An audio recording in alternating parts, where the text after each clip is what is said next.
नमस्कार, मी सुमंत भास्कर सावंत, जनता शिक्षण संस्थेचे किसनवीर महाविद्यालय वाई येथे सहाय्यक प्राध्यापकपदी इतिहास विभागामध्ये कार्यरत आहे. आज मी तुम्हाला लोकमान्य टिळक यांची चतुसूत्री याबद्दल या व्हिडिओच्या माध्यमातून माहिती देणार आहे. आता लोकमान्य टिळक कोण होते? त्यांनी या स्वातंत्र्य लढ्यामध्ये कुठली भूमिका बजावलेली आहे याबद्दल आपल्याला या चतुसूत्रीच्या माध्यमातून आपल्याला माहिती मिळणार आहे.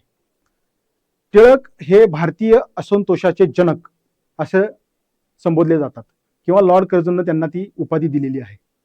का उपाधी दिली? कारण की त्यांनी त्यांच्या केसरी या वृत्तपत्राच्या माध्यमातून जनतेमध्ये जी जागृती घडवून आणली, त्या जागृतीमुळे टिळकांना असंतोषाचे जनक असे संबोधले जाते. मग आता आपण चतुसूत्रीमध्ये बघणार आहोत की त्यांनी ही चतुसूत्री कुठल्या मार्गाने अवलंबली पाहिजे, त्याबद्दल त्यांनी काय केलेलं आहे, कुठलं कार्य केलेलं आहे ते आपण या माध्यमातून कार्य बघणार आहोत. की मवाळांचा कालखंड जो 1885 ते 1905 हा जो मवाळांच्या वर्चस्वाचा कालखंड होता, या कालखंडामध्ये टिळकांना त्यांच्या या चतुसूत्रीचा अवलंब करता आला नाही. परंतु त्यांनी काय केलं? त्यांनी त्यांच्या केसरी या वृत्तपत्राच्या माध्यमातून जनतेमध्ये जी जागृती घडवून आणलेली आहे, त्या जागृतीमध्ये आपणाला या चतुसूत्रीचे बीज आपणाला दिसून येतात. की टिळक काय म्हणतात की मवाळांची जी नेमस्तपणामुळे अर्ज आणि विनंत्या या सनदशीर मार्गामुळे आपणाला स्वातंत्र्य मिळणार नाही, हिंदी लोकांना व्यवस्थित जीवन जगता येणार नाही. मग त्याच्यासाठी त्यांनी कुठले मार्ग सांगितलेले आहेत? तर ते मार्ग आणि जे तत्व आहेत त्या तत्वालाच चतुसूत्री असे म्हटलं जातं. आता हे चतुसूत्रीमध्ये आपण काय काय पाहणार आहोत, ते कुठले 4 मार्ग आहेत? तर पहिला मार्ग आहे किंवा पहिलं तत्व आहे स्वदेशी, दुसरं तत्व आहे बहिष्कार, तिसरं तत्व आहे राष्ट्रीय शिक्षण आणि चौथं तत्व आहे स्वराज्य. मग आता टिळकांनी स्वदेशी या तत्वाचा वापर करताना आपल्याला स्वदेशीचं महत्व किंवा स्वदेशी चळवळ कुठल्या माध्यमातून आपल्याला करता येते हे आपल्याला या माध्यमातून त्यांनी सांगितलेलं आहे. आता स्वदेशी वस्तूंचा वापर करून परकीय वस्तूंचा बहिष्कार करणे हे स्वातंत्र्यासाठी एक महत्वाचे तत्व आहे. देशी उद्योगांना चालना देऊन भारतीय अर्थव्यवस्थेला बळकटी देणे. आता स्वदेशी वस्तूंचा वापर म्हणजे काय? स्वदेशी वस्तूंचा वापर करणे म्हणजे विलायती वस्तूवरती, परदेशी वस्तूंवरती बहिष्कार घालणे आणि आपल्या ग्रामोद्योगांना चालना देणे. पूर्वी आपली भारतीय खेडी स्वयंपूर्ण होती आणि या स्वयंपूर्ण खेड्यांमध्ये पूर्णपणे सर्व 18 आलुतेदार 12 बलुतेदार हे काम करून आपले खेडी स्वयंपूर्ण बनवत होते. मग त्यामध्ये जी विणकर असतील, यंत्रमाग चालवणारे हातमाग चालवणारे लोक असतील, या लोकांनी काय करायचं? या लोकांनी खादी, सुती कपडे, साडी, धोती यासारखी त्यांनी वस्त्र बनवायची आणि ती वस्त्र कोणी वापरायची? तर आपल्या हिंदी लोकांनीच वस्त्र वापरायची.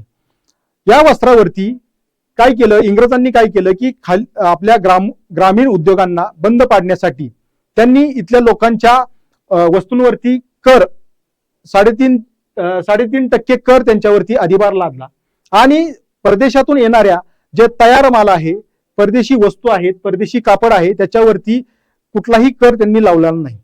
आणि मग टिळकांनी त्यांच्या केसरीमधून काय सांगितलं की हे सरकार हिंदी लोकांसाठी आहे का मँचेस्टर वाल्यांसाठी आहे? की ते मँचेस्टर मधून कपडे येतात आणि ते कपडे श्रीमंत लोक वापरतात आणि श्रीमंत लोकांच्या कपड्यांवरती कर न देता जो गरीब हिंदी माणूस आहे, भारतीय माणूस आहे, तो जी खादीची जाडी भरडी कपडे वापरतो त्या कपड्यावरती 3.5% कर, म्हणजे हे पूर्णपणे अन्याय आहे, हा पूर्णपणे लुटीचा डाव आहे, हा त्यांनी केसरीमधून आपल्याला मांडलेला आपल्याला दिसून येतो.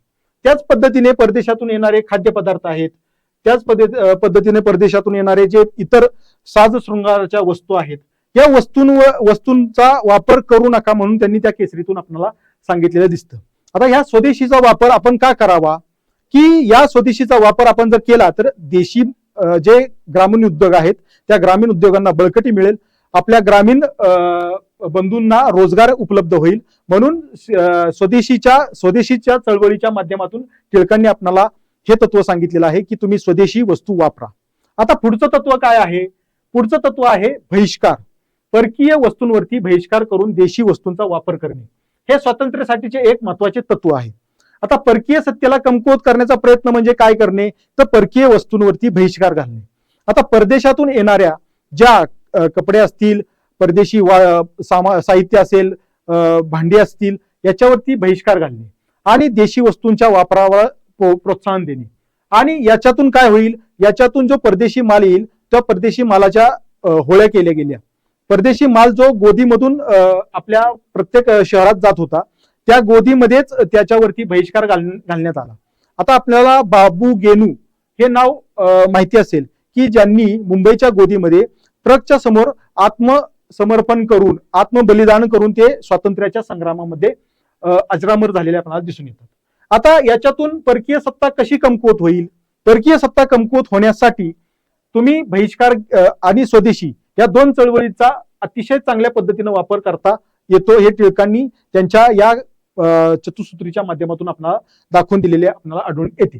आता राष्ट्रीय शिक्षण, पुढचा जो मार्ग टिळकांनी सांगितलेला आहे तो राष्ट्रीय शिक्षण.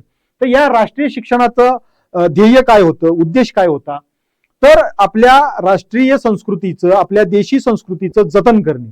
आणि हे जतन फक्त आपल्या राष्ट्रीय शिक्षणातूनच मिळू शकतं. आणि त्या शिक्षणाच्या माध्यमातून आपल्या येथील तरुणांना, लहान मुलांना आपल्या संस्कृतीबद्दल अभिमान निर्माण करण्याचं काम या राष्ट्रीय शिक्षणाच्या माध्यमातून केलेलं आहे. ज्या वेळेला लॉर्ड मेकॉलेंनी भारतीय शिक्षण व्यवस्थेमध्ये त्यांचं इंग्रजी शिक्षण अंमलात आणलं आणि इंग्रजी शिक्षणाच्या माध्यमातून इथं फक्त कारकून निर्माण करण्याचं काम ते इंग्रजांनी केलेलं आहे. ते कारकून कशासाठी पाहिजे होते त्यांना, तर ते कारकून प्रशासनात आपल्याला सुसह्य व्हावं प्रशासन, म्हणून त्यांनी त्या पद्धतीचं इंग्रजी शिक्षण आपल्याला आणलेलं आपल्याला दिसून येतं. आता त्या इंग्रजी शिक्षण फक्त इंग्रजी माध्यमातूनच घेतलं जात होतं आणि आपल्या देशी भाषेच्या शिक्षणातून आपल्याला पूर्णपणे त्यांनी देशी शिक्षण बाजूला ठेवलं होतं. आता भारतीय इतिहास, संस्कृती, कला हा विषय विद्यार्थ्यांना माहीत न होता पाश्चिमात्य संस्कृती, पाश्चिमात्य इतिहास यांचा त्या इंग्रजी शिक्षणामध्ये अंतर्भाव केलेला आपल्याला दिसून येतो. आणि यामुळे काय होत होतं की आपले तर्कतीर्थ लक्ष्मण शास्त्री जोशी यांनी टिळकांनी जी राष्ट्रीय शिक्षणाचं धोरण जे अवलंबलं होतं त्याबद्दल जोशी काय म्हणतायत, आपले लक्ष्मण शास्त्री जोशी काय म्हणतायत, की ते म्हणतायत की टिळकांनी हे जे कार्य चालू केलं त्या कार्यामुळे आपल्या भारतीय मुलांना त्यांच्या संस्कृतीबद्दल अभिमान निर्माण झाला. त्याच्यामुळं जे 100 वर्षात इंग्रजी शिक्षणामुळं आगकाडी आपल्याला बनवता येत नव्हती, म्हणजे थोडक्यात काय येतं, आत्ताच्या भाषेमध्ये आपण बोलतो माचीस बनवायला येत नव्हती, तर ते आगगाड्या काय बनवतील. मग ह्याच्यासाठी आचार्य प्रफुल्ल रे किंवा रवींद्रनाथ टागोर असतील यांनी बंगालमध्ये राष्ट्रीय शिक्षणाचं मुहूर्तमेढ रोवली. टागोरांनी बंगालमध्ये शांतिनिकेतनची स्थापना केलेली आहे. त्याच पद्धतीनं टिळकांनी डेक्कन एज्युकेशन संस्थेची स्थापना करून पुण्यामध्ये राष्ट्रीय आणि देशी शिक्षणाची सोय आपल्या इथल्या तरुणांना करून दिलेली आपल्याला आढळून येते. आता या सर्व याच्यातून काय होतं, या 3 मार्गातून आपल्याला म्हणजे स्वदेशीची चळवळ असेल, बहिष्कार असेल आणि राष्ट्रीय शिक्षण असेल, या 3 मार्गातून सगळ्यात शेवटचा जो मार्ग आहे तो म्हणजे स्वराज्य, म्हणजे स्वशासन. स्वराज्य म्हणजे स्वशासन, म्हणजे आपल्या देशाचे शासन आपल्याच हातात असते. स्वातंत्र्य संघर्षातील एक महत्वाचा हा मुद्दा होता. त्यासाठी टिळकांनी जनतेला प्रेरित केलं. आता स्वशासन म्हणजे काय, की जे त्यावेळेला प्रांतिक कायदेमंडळ होते किंवा मध्यवर्ती कायदेमंडळ होते, या कायदेमंडळामध्ये इंग्रज सदस्यांचा जास्त मोठ्या प्रमाणात प्रभाव होता आणि त्यांची सदस्य संख्या जास्त होती. आता याच्यातून काय केलं की टिळकांनी आपल्याला सांगितलं की स्वराज्य हे आपल्या हिंदी लोकांसाठीच वापरायचं आहे, त्यांनीच करायचं आहे आणि ते शासन जर आपण केलं तरच आपल्याला पूर्णपणे स्वातंत्र्य मिळू शकतं.